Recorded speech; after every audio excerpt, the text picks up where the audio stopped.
Isso é o que nos dá paz, ou pelo menos isso é o que deveria nos dar paz, a certeza de que o Senhor é fiel em todas as suas promessas. Quero falar sobre alguns princípios ligados a promessas. Talvez alguns deles você conheça, mas talvez, mesmo conhecendo alguns deles, você talvez não pratique.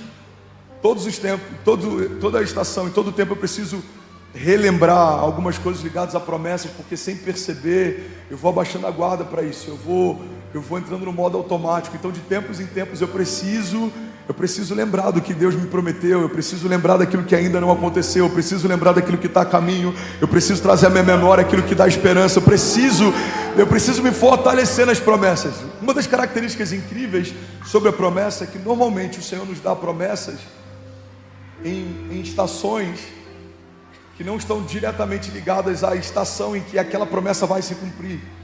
Tem muitas promessas que eu recebi no dia bom e a lembrança delas me sustentou no dia mau.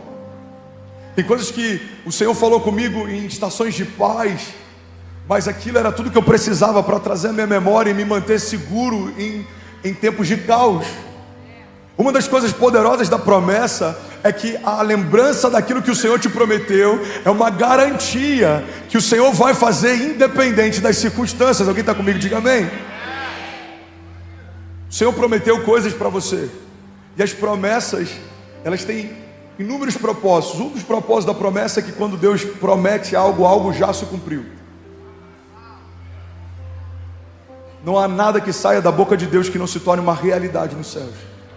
É por isso que a oração do Pai Nosso é para que os céus venham sobre a terra, que seja feita a sua vontade na terra, como já é feita nos céus. Eu creio que toda palavra que sai da boca de Deus no céu já é uma realidade, e o meu posicionamento é trazer essa realidade para a terra.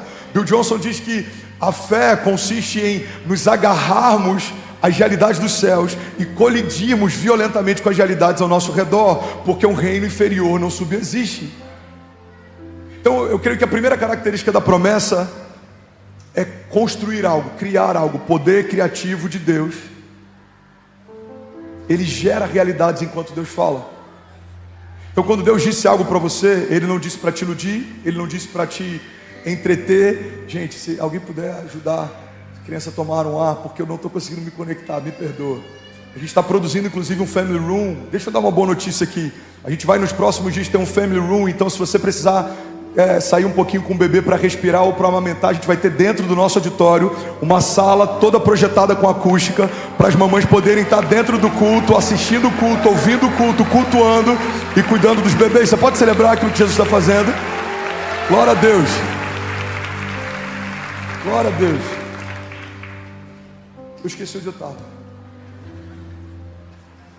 Uma das características da promessa é criar algo. Quando a boca de Deus se abre, algo vai acontecer. Em Gênesis, Deus não disse: eu acho que seria bom que houvesse luz. Deus disse: haja luz, e houve luz. É por isso que Ele é muito zeloso com tudo que fala, porque tudo que Ele fala se cria, e tudo que Ele cria, Ele sustenta. Tudo que Deus faz, Ele faz com um propósito. Primeira característica da promessa: quando Deus prometeu algo, Deus criou algo. Você está comigo? Diga amém. Segunda característica da promessa: quando Deus te prometeu algo, Ele está comunicando uma intenção. Tem muita gente que se sacia pelo fato de ter promessas, mas a promessa é como um trailer de um filme. Aponta para algo que você ainda não viveu. Eu vou além. Aponta para algo que você ainda não está pronto para viver. Essa é a diferença de uma promessa para um milagre. Um milagre é uma manifestação instantânea dos céus. Uma promessa é algo que o Senhor preparou para você no futuro, mas depende de um posicionamento seu no presente.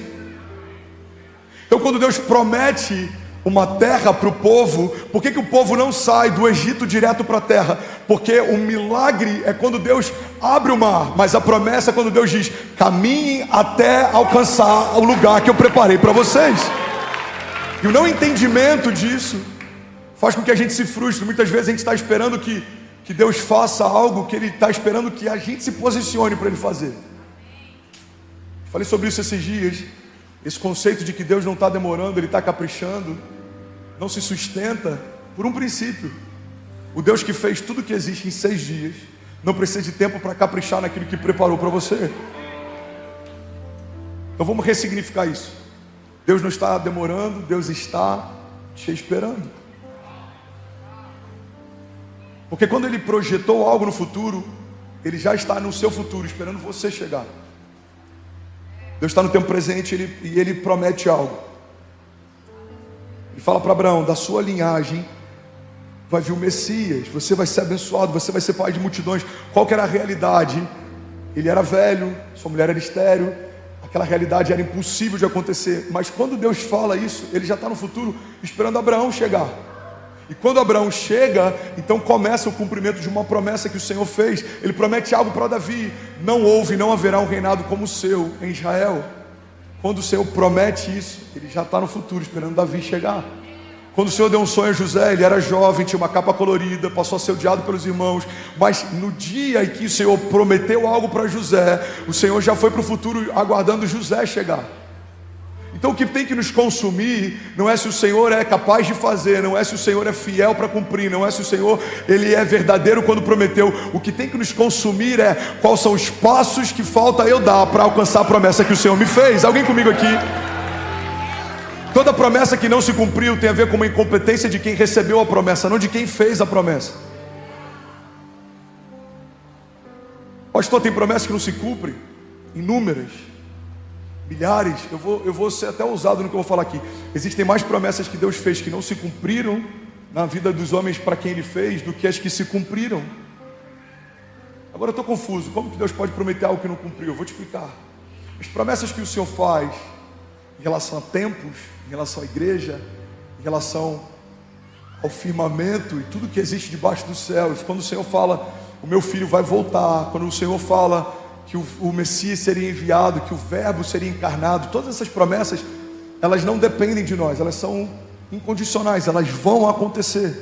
Mas as promessas individuais, as promessas que o Senhor faz para homens, elas dependem do posicionamento dos homens para que aconteçam. O Senhor tinha uma promessa para Sansão ser libertador do povo. Ele morre como um palhaço dos seus inimigos. Por quê? Porque Deus não poderia cumprir o que Ele prometeu? Não, porque Sansão escolheu deitar num colo errado. Deus tinha uma promessa para inúmeros homens chamados por Ele. Alguns ficaram no meio do caminho, alguns negociaram a fé, alguns caíram da graça, como diz os evangelhos. Então não é porque Deus não queria fazer, é porque eles não se posicionaram para que Deus cumprisse plenamente o que prometeu.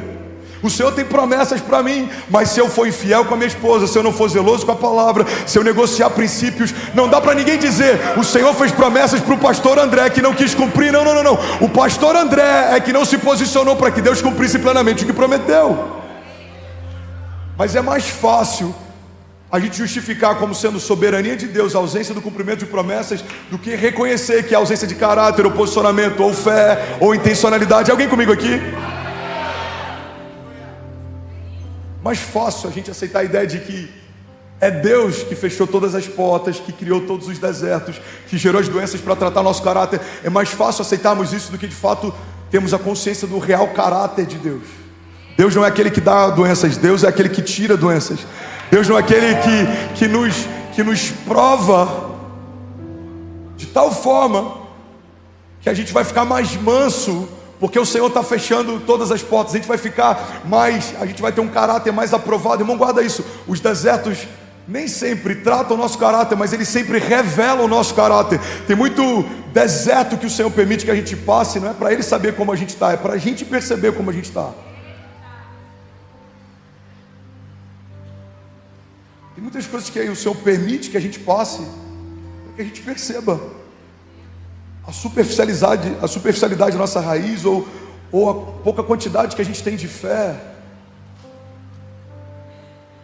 A Bíblia diz que quando Jesus pergunta para os discípulos: quem o povo diz que eu sou? Eles vão dizendo: alguns dizem que você é o Messias, outros acham que você é Elias encarnado, outros acham que você é um fanfarrão.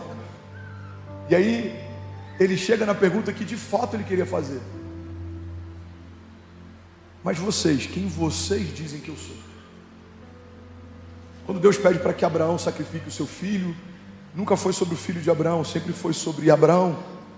Ele queria saber até que ponto Abraão estava disposto a entregar aquilo que ele havia recebido. Irmão, guarda isso em nome de Jesus. A gente precisa entender que tem muitas coisas que a gente passa, desertos, desafios, privações, o Senhor permite para que nesse lugar, quando tudo nos falta, a gente lembre que Ele é tudo o que a gente precisa. Mas olha que poderoso, se a gente tem a consciência de que Ele é tudo o que a gente precisa, a gente não precisa perder mais nada para entender que já tinha tudo o que a gente precisava. Você não precisa perder mais nada para reconhecer que Jesus é tudo o que você precisa. Alguém está comigo? Diga amém. Vamos voltar para a promessa, guarda isso. Todas as promessas que o Senhor fez a respeito dos fins dos tempos vão se cumprir. Todas as promessas que o Senhor fez a respeito do Messias já se cumpriram. O profeta Isaías havia dito: um filho nos nasceu, um menino nos foi dado, o governo está sobre os seus ombros, e ele será chamado maravilhoso conselheiro, Deus forte, Pai da eternidade, príncipe da paz. Isaías já se cumpriu. Maldito é todo aquele colocado sobre o madeiro, já se cumpriu. Mas existem promessas que Deus fez para o fim dos tempos. Quando a gente lê Apocalipse, por exemplo, todas elas vão se cumprir. Agora, as promessas pessoais, elas são condicionais. Você está comigo? Diga amém. Promessas pessoais, elas são condicionais. A Bíblia está dizendo para a gente nessa manhã, igreja, guarda isso. Todas as promessas que o Senhor fez, elas já aconteceram. Pastor, agora eu estou confuso. Se ela já aconteceu, como é que pode ser que ela não aconteça na minha vida? Então, irmão, o fato de Deus ter cumprido nos céus não significa que você vai acessar isso na terra. Você precisa trazer para a terra algo que já é uma realidade nos céus. A sua família já é uma realidade nos céus. O seu milagre já é uma realidade nos céus.